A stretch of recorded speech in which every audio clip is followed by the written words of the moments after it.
implications came with it. So we ended up with logging of everybody here in Europe, especially in Denmark, where we were the first to implement it. I think that what we have to do is try to explain more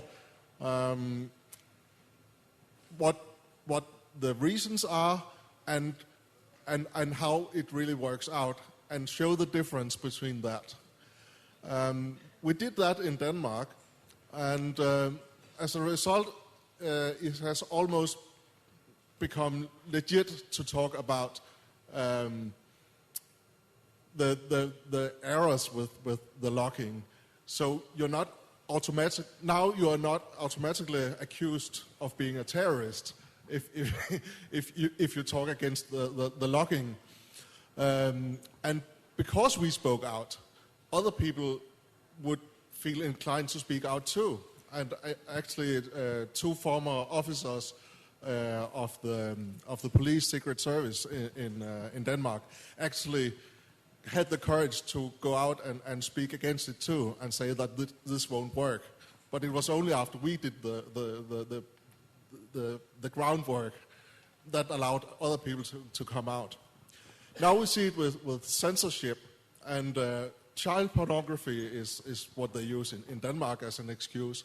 And I think it's really important to show that this is just an excuse, and it doesn't help. That's the two reasons. I think, Karen, what you said is about the excuse for the police is really a good point. I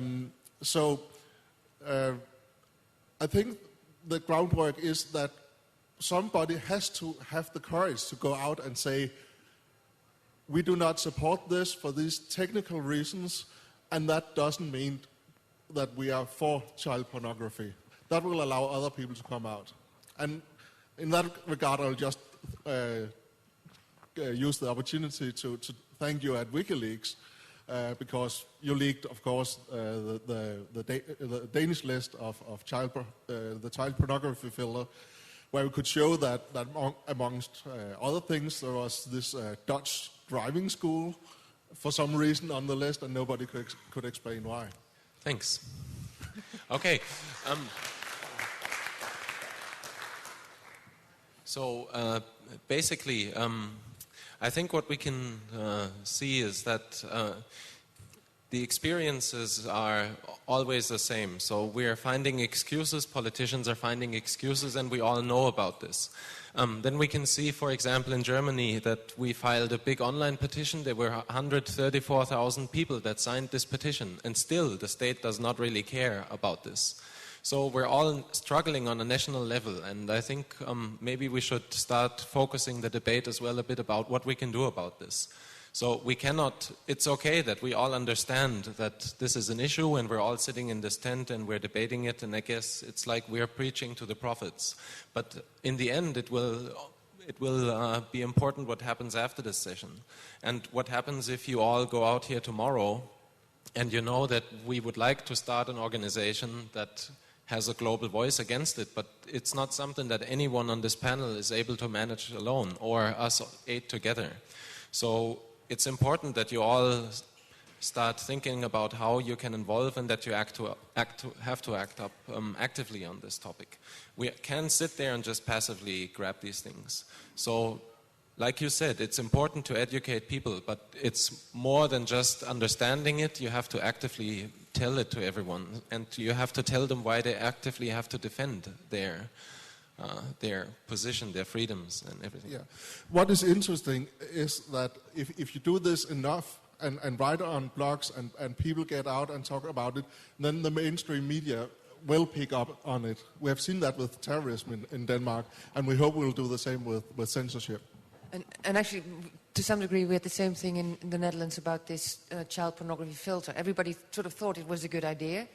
After I investigated the list and showed that actually there were Dutch sites on that Finnish list that the Dutch police hadn't done anything about, and the list actually served to hide the police not doing anything, there was quite a change in atmosphere. It does help to publish, it does help to talk. And as Julian said in his opening lecture, courage is contagious. It really helps if people stand up, but also we need to support those who stand up. We need to support the Annies. We need to support the Julians. That really, really helps. One moment. It's right, it does help. It was the same that happened in Germany. There was kind of huge media coverage, but the problem is we have that law, and we have not won the fight, and there will be other fights coming up, and we have to get better in what we do. So that's why we're here, and that's why we ask your help to come up with a good solution for that.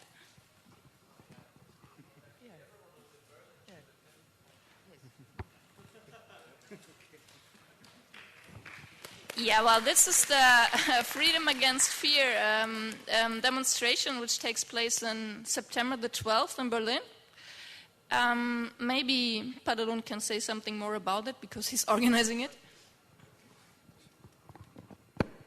One comment first to one sentence just. Even it helps. We don't have to accept censorship. Yeah. The guy just says we have to explain to people it don't helps, but this is not the point. Okay, to the demonstration. We make an international action day. International means we make something in Berlin, and you have to do something in your countries on the 9/12. 9/11 is easier to say. It's one day after the 9/11. And we make a great demonstration. It's a little bit like 1st May for the worker movement. It's for the people who know what internet is, what internet society is, to show, to go to the street, to be visible, not only on the internet, but in the newspapers, in the printed newspapers, not on the website of Spiegel Online. This is, everybody here in this room read it, but nobody else. And so we have to go to the street, we have to talk to newspapers, we have to write Forderungen, the word, claims, we have to claim our rights, and we have to be loud, we have to go to the cafes, we have to speak to our mother. Really, when your mother understands you, you are good, you can go to the street and speak to everybody, and everybody will understand you. And you have to try it, we have to try it, and we should do it. And I hope you in the Netherlands, Rob, you make a great day on the 12th September? Huh? No? You will do it? Wrong people organize it, okay, someone else will do it, okay. I hope that in Prague there will be a great event, and so on, or you come all to Berlin. I want 82 million people in Berlin on this day.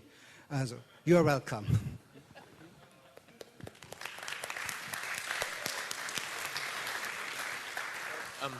Just to structure this a little bit again in an attempt,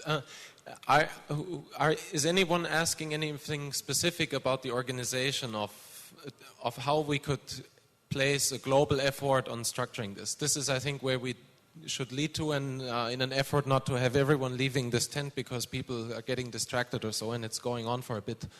We might have to have a meeting with people that would be interested in actively helping this thing. So whoever has a question to or a comment on that can